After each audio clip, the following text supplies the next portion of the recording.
Welcome back to SwitchCorner. Today we're taking a look at Summer in Mara, a game that's taking influence from like Wind Waker for its sailing, Harvest Moon for its farming, and then Studio Ghibli for its graphics. If that's not three things to like, I don't know what is, but can it pull it off? That is very much the big question with this ambitious concept. Well, hit subscribe if you love the Switch as much as we all do here. Join our growing family. I'm for sure ready for like a summification, so let's get started.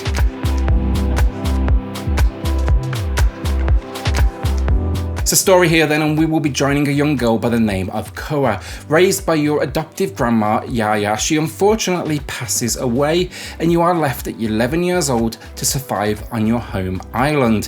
While life is simple, Koa craves adventure though, and thanks to like an alien-like creature that washes up on your shores, you set out on an adventure to reunite them with their family.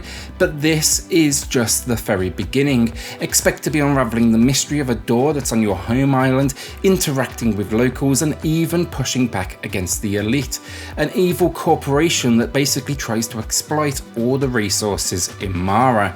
The story, I gotta say, it's not bad at all and gives you everything you need to set out on this kind of like whimsical adventure. While I would have liked a little more depth to the cast of characters outside of Koa and Yaya, they do have some entertaining personalities, and I doubt you'll be too disappointed with the tale. It's very much light stuff for a game that's just trying to catch that sense of adventure and summer, and it works in that sense.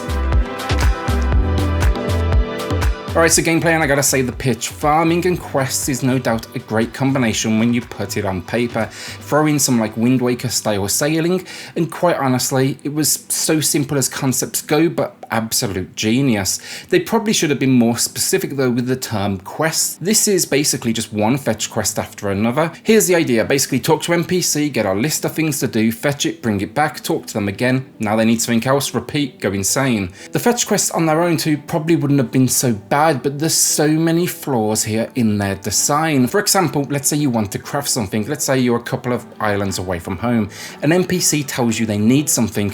Instead of being able to craft it on the spot, you need to get in your damn boat, sail all the way back in pretty much a straight line to your island, start crafting, build said item at your house, get back in your boat, sail all the way back and deliver the goods.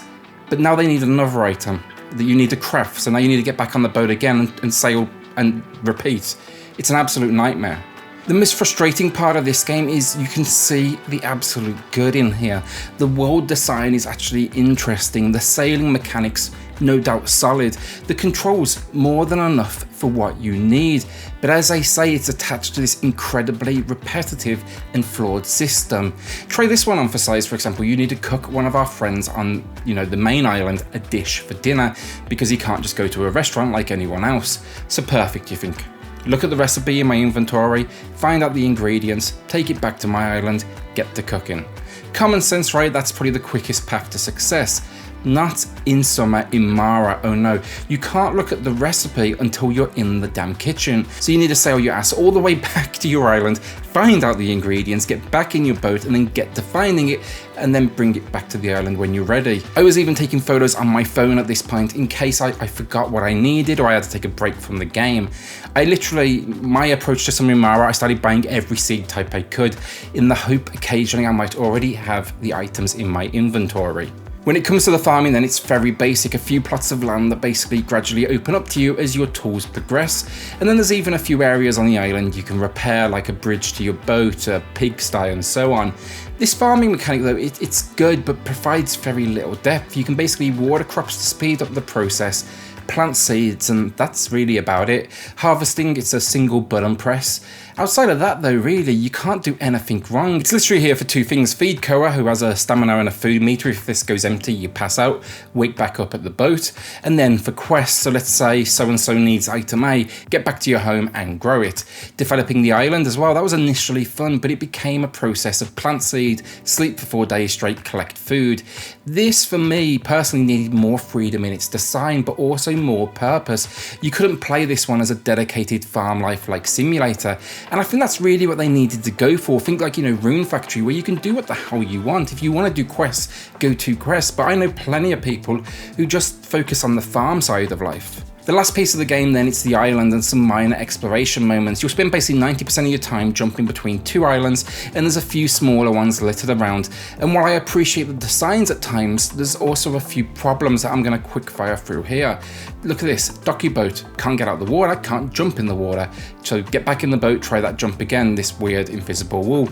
Look at me jumping over the fence with all my skill. Yeah, not if I go the opposite direction and try and jump into the house to talk to the character who owns it.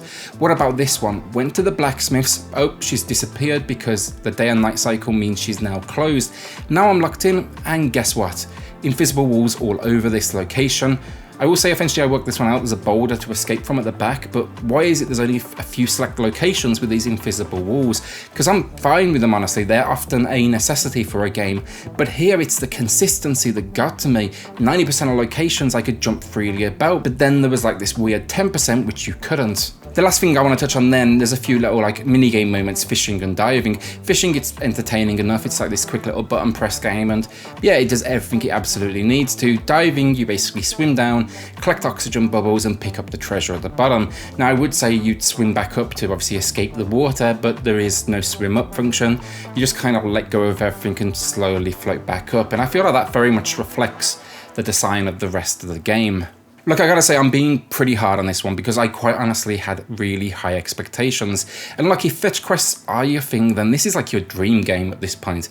The problem for me, at its core level, it feels unfinished with like design quirks coming at you from all over the place. Whether it's, you know, the invisible walls, the occasional moment where like a character started talking to me, but no one was there. And that was a really weird moment I hadn't mentioned yet. But then even things like the inventory system, they fall flat because they make me like go all the way back home to find out the ingredients for an item that I literally have sitting there that the character just gave to me. Summer Imara feels like they quite honestly forgot the game, the main story. This is almost like the tacked on fetch quest that would be built upon and around the main story. Instead, this is what they're giving us: fetch some vegetables and deliver it to A, B and C. Where's the feeling of adventure? Where's the feeling of, you know, discovery? Seriously, seriously disappointed in Summer Imara. So graphically speaking, it's pretty, there's no doubt about it. First, I think the best moments are the anime cutscenes, which have a budget Studio Ghibli vibe to them, and they absolutely like caught my attention. They capture the character's personalities so well, especially in Korra herself. If anything though, I will say I would have loved to have seen more of these, and I would happily sit down and watch a series of this thing. Then in game, outside of the occasional glitch, it is, I will say, good stuff. While I think there was a few misses in character designs compared to their, you know, 2D variations, everyone else is absolutely unique. It does a great job of that, you know, anime to video game style that can be likened to, you know, Studio Ghibli games like Ni no Kuni. The islands then, they have some nice variety between them, and you'll find things like huge caves, you'll find your own home island, which is more like wilderness, and you've got like little towns themselves. The problem is, they're actually absolutely lifeless, and there's kind of this illusion of them being busy, which you pick up on very quickly. Everyone, basically, if you take a look, looks like a statue. There's a few of them that pop up with text boxes. You can't actually like interact with them, and then those that you can talk to typically are just absolutely standing still. Because initially I was like, oh wow, look, there's actually people in this town. I appreciate when they go for like something that feels alive, but then I realized they're not doing anything. Like this dude here has been taking this photo for what in game time is now weeks. Literally everybody just stands still in the exact same location. There's never any variance at all. On that note, on animations as well, actually, really, Korra's ain't bad, but considering she's literally the only character that moves pretty much in this entire experience, the run is okay, but she does literally nothing else except for like this superhero jump. She could have done with a little bit more personality, honestly, especially when you just let her stand still. She just kind of like sways left to right, and I feel like you see a lot of games now trying to build in, you know, just some little traits. Perhaps the weirdest design decision though with this one is when you speak to someone, and there's a lot of talking in this, but it greys out the background and makes it look all kind of dull. You've got these beautiful bold colours. This is absolutely not necessary.